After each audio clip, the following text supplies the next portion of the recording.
시청자 여러분 안녕하십니까? 이데일리엔 성주원입니다. 코로나19 사태에 따른 사회적 거리두기 확산으로 교통사고가 줄어들면서 지난달 자동차 보험 손해율이 80% 밑으로 떨어졌습니다. 손해보험 업계에 따르면 4대 주요 손해보험사의 3월 평균 자동차 보험 손해율은 79.1%로 집계됐습니다. 이는 지난해 3월 82.2%보다 3.1%포인트 낮은 수치입니다. 손해율은 고객에게서 받은 보험료 대비 고객에게 지급한 보험금의 비율로 손보업계는 적정 손해율을 77에서 78% 수준으로 보고 있습니다. 코로나19 확산을 막기 위해 정부가 대대적으로 벌인 고강도 사회적 거리두기가 자동차 보험 손해율을 떨어뜨린 요인으로 분석됩니다. 코로나19 여파로 회사채 발행과 거래가 얼어붙은 가운데 기업들이 다음 주 월요일과 화요일 집중적으로 회사채 발행을 위한 수요 예측에 나섭니다. 금융감독원에 따르면 오는 13일 롯데칠성음료, 한화솔루션, 현대오트로니, 14일에는 기아차가 각각 무보증 회사채 발행을 위한 수요 예측을 진행합니다.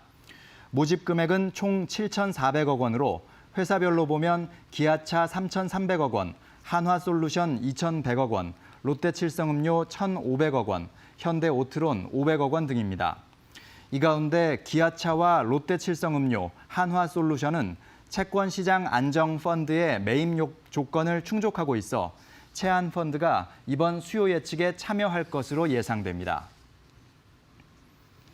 한국친환경농업협회가 코로나19 발생으로 위기에 직면한 전국 친환경 농가 등에 대한 지원책을 마련해달라고 촉구했습니다. 코로나19 극복을 위한 친환경 농업대책협의회는 초중고교 학생 대상 친환경 농식품 생활 꾸러미 공급, 학교 급식 중단에 따른 피해 농가, 가공업체, 급식 관련 업체 대상 긴급 운영 자금 지원을 위한 예산 편성, 비상대책기구 소집을 통한 중장기 대책 마련이 필요하다고 호소했습니다.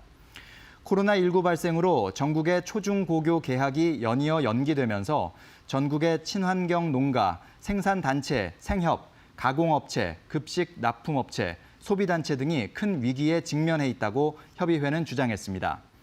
김영재 한국친환경농업협회장은 단기적인 해결책이 아닌 농가와 급식 납품 관련 종사자들이 실질적으로 도움을 받을 수 있도록 정부 주도의 중장기 대책 수립이 필요하다고 강조했습니다. 중소벤처기업부가 기업 가치 1조 원 이상의 비상장 기업 육성을 위해 단계별 전략을 세우고 지원을 대폭 늘리겠다고 밝혔습니다.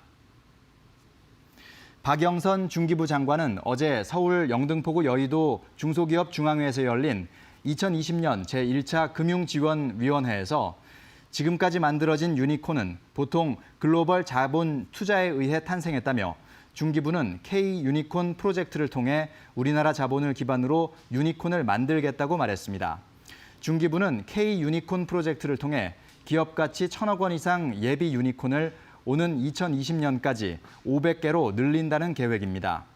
K-유니콘 프로젝트는 바이오, AI 등 다양한 분야에서 유망 스타트업을 발굴해 예비 유니콘으로 육성하는 1단계 프로그램과 예비 유니콘이 국내외에서 제대로 평가받아 신속히 투자받을 수 있도록 지원하는 2단계 프로그램으로 구분해 추진됩니다. 지금까지 이데일리엔 성주원입니다. 이어서 간추린 소식 전해드립니다.